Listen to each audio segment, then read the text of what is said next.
We've got our 2002, originally a Westfield SE, car going past, really helpful, with a Rover 4 litre V8 in it. We used to have a 2 litre Pinto, and then we blew it up. So we put a 4 litre V8 in it, because why not? The ball joints on this side are horrendous. At some point, get rid of the carburettor and put injection on there, just single point injection at the top. The slicks, well, they're good for summer, maybe not good for winter. No, they're not. They're not.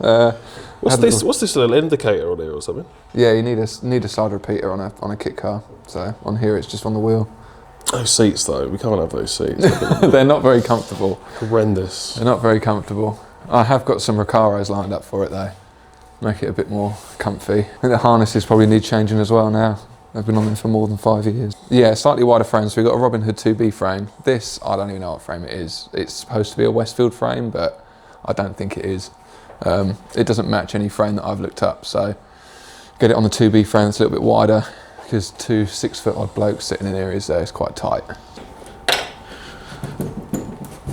Lovely, get the bonnet. Or bonnet in the loosest of terms. Strips, they just fall off at the earliest convenience. I had one of these once, I was going along, and it flew off and wrapped around my forehead. It was quite funny actually. Bloody thing. Oh, you know what? I don't need it.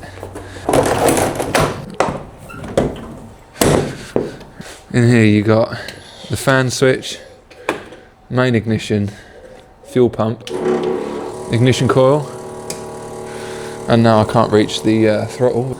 We got a couple of squirts.